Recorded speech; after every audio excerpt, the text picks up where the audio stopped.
Ooh, good pop. Ladies and gentlemen, members and friends, it's October Outturn on the 4th of October.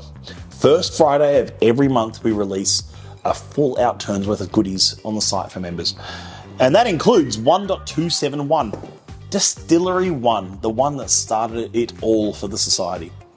And 271 casks later, we've called this one Tagine Supreme. It's a fun name. It's a 10-year-old deep rich and dried fruits whiskey from Distillery 1. Guarantee you this is going to be popular.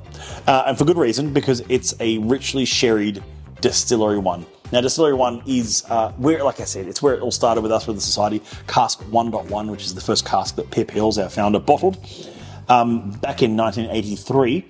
Fast forward to 2024, and this one was distilled in March 2012. Had 7 years of maturation in an ex-bourbon hogshead. Hogshead being basically bigger than a barrel, a bit wider than a barrel, so holds a few more litres. And then an additional 3 years of maturation in a first fill ex-Oloroso hogshead. So from a first fill into a first fill, bourbon into sherry, full 10 years of maturation here, and then bottled in time for us to release in October Outturn. Very exciting, very exciting. It's, first of all, it's not, there's that line that you hear, sometimes hear whiskey reviewers or whiskey people who talk about whiskey. Anyway, say that line, they say that line of, oh, it's a sherry bomb.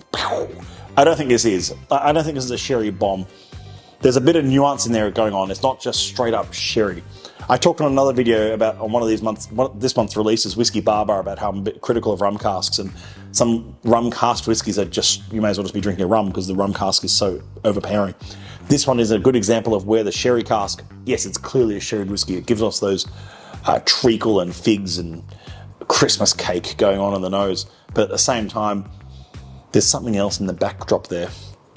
But it's distinctly that spirit is also, it's distinctly Distillery 1 spirit style, that distillate style, which is, I always get, now this is all very subjective, but off Distillery 1, I often get this, I call it like a gazpacho. It's like a vegetable soup, like a red tomato soup note on their distillate always. Not always, but a lot of the time.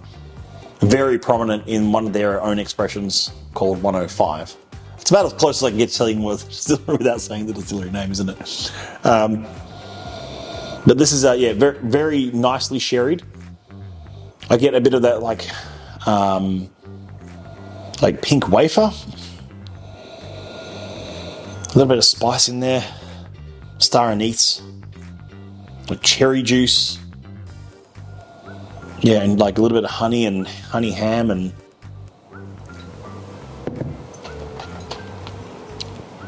a little bit of licorice, a little bit raisiny, like soaked raisins. If you want to grab something in October in time for your Christmas table this December, this might be one to consider, along with a few others, of course. Can't just turn up to Christmas with one bottle. What do you think? This is Australia, guys. You need an array. You need an array. And I think this, if you're picking something in the deep rich and dried fruits profile, this would be the one to go for. This is on the bar at Whiskey and Element, 270 Russell Street from 4 p.m. every day, or in October Outturn as well, and in October Outturn as well, which is this coming Friday the 4th of October. Either way, at midday is when all the goodies go on sale, including this absolute just delight. It's just so good to see. We've had so many ex-bourbon casks from Distillery 1, which have been great, and members have tasted them and gone, it's so unusual to taste an ex-bourbon cask from a distillery that predominantly goes into sherry. This is a sherry cask from Distillery 1, which is closer to their house style, if you like, but still uniquely society in its presentation. Until next time, Slanjava, cheers, wherever you are, however you enjoy it, and however you like to mix it, or drink it neat, or however you take it. I'll see you soon. Cheers, bye.